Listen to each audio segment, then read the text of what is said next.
Hi everybody, welcome to Simply Scuba and welcome back to Google Answered. Now I've been typing things into Google again, and this time I typed a single word, snorkel, and there were a bunch of questions underneath, so I'm answering some of them now, starting with, what are the 3 types of snorkels? Now, there are actually more than 3 types of snorkel, but the fundamental 3 are the most basic J snorkel, which is just a tube with a hooked mouthpiece at the bottom, nothing overly fancy. A deflector style snorkel, which typically has a guard around the top that we call a deflector, that helps to direct waves away from the opening, and they often have a little valve at the bottom of the snorkel just next to the mouthpiece to let any trapped water out of the bottom. And then we have dry top snorkels, which will have a float at the top of the snorkel to block the airway when it's submerged underwater, as well as a deflector and that purge valve at the bottom.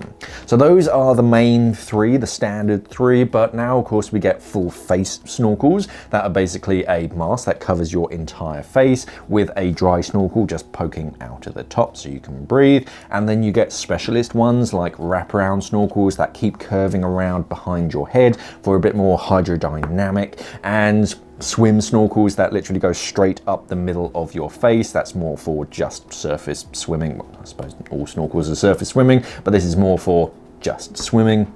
We don't tend to use them too much for recreational diving or snorkeling. Those first 3 though, those are the most common styles.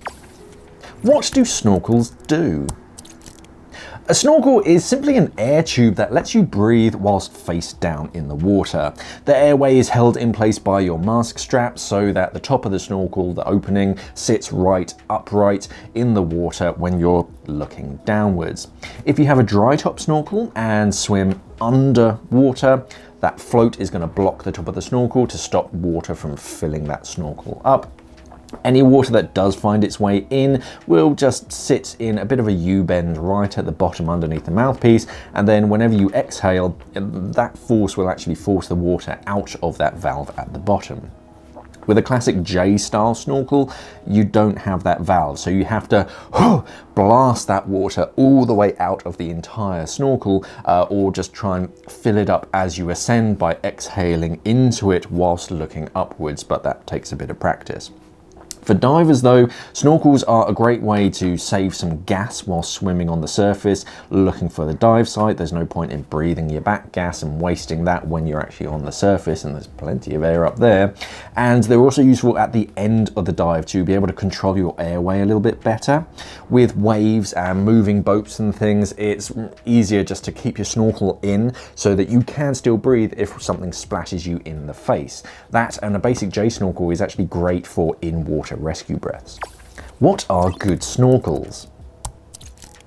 A good snorkel depends on your specific needs and how much you dislike water in and around your mouth. If you have pretty good airway control, so you can cope with water in your mouth, little droplets kind of flicking into your mouth when you inhale, if you're good with that, then a J-style snorkel is great. They're cheap, they're simple, they're effective, and a lot of them actually fold away quite neatly, so they're really easy to use. If you're not too keen on water in and around your mouth, then the most popular is the deflector style, that kind of Goldilocks middle style. They tend to sort of have water traps at the bottom as well, so that you can still breathe past some water, as long as you don't sort of do a big inhale. If you just breathe normally, you'll never notice, and the purge valve helps to keep it clear. But if you really can't stand water around your nose or your mouth, a dry snorkel or a full face snorkel. Just be sure that you use them properly, because a snorkel fundamentally extends the airway from your lungs and adds an extra few inches as well. All of that you need to basically breathe nice and deeply so that you clear as much of the exhaled gas as possible. If you breathe shallow, you're just going to be breathing the same breath over and over again, which can be dangerous. So big deep breaths when you're using that style of snorkel. Do snorkels work underwater?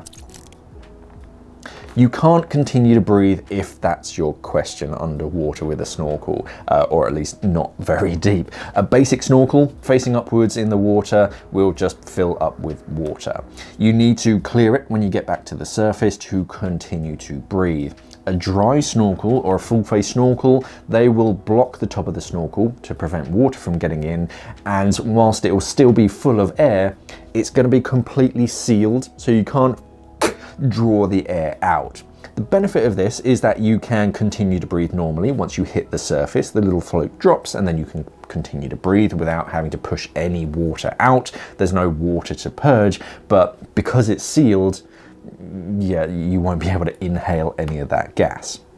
To dive underwater, you really have to rely on that last breath that you took on the surface to swim around underwater. You can't take any other breaths underwater from a snorkel. That's not how they work. And if you're thinking of finding a really long hose to make the snorkel longer, your diaphragm, your intercostals and your lungs just aren't going to be strong enough to draw the air down very far because of the water pressure around you, and you have an even longer dead airspace to be able to clear that exhaled gas. So it's just a bad idea all around, and generally not great to take diving advice from Bugs Bunny. What should I look for in a snorkel set? There are plenty of snorkeling sets out there today to get started.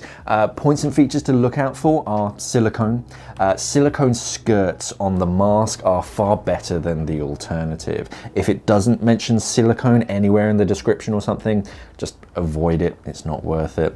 Look at the brand as well. If the brand doesn't have its own legitimate website and a decent amount of heritage, then I'd avoid it. There are plenty of cheap knockoffs out there today, and I promise you they do cut a lot of important corners.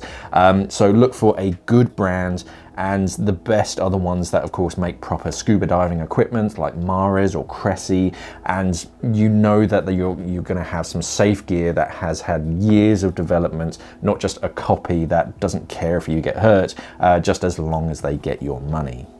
On a mask, they should have tempered glass lenses. You'll see a little capital T, or literally the word tempered, on the actual glass lens. If you don't see that, walk away. Tempered glass is stronger, but more importantly, it's safer. But also do look up preparing your mask to prevent it from fogging up in the water. And the snorkel traditionally sits on the left-hand side, so the mouthpiece might actually be angled so that it only works on your left-hand side. If you put it together and it feels odd on your right, the mouthpiece is at a really weird angle, it's because the snorkel goes on the left. You can blame scuba divers for that. But as with so many things in life, just cheaper rarely means better. There we have it. Now that the Northern Hemisphere is starting to warm up for the summer, more people are going to be going on snorkeling trips. For a good range of snorkels, head over to simplyscuba.com. We sell plenty over there in all sorts of different shapes, styles and colours and stuff. And I'll pop some links down in the comments below so that you can check them out. Thank you for watching, everybody, and of course, safe diving.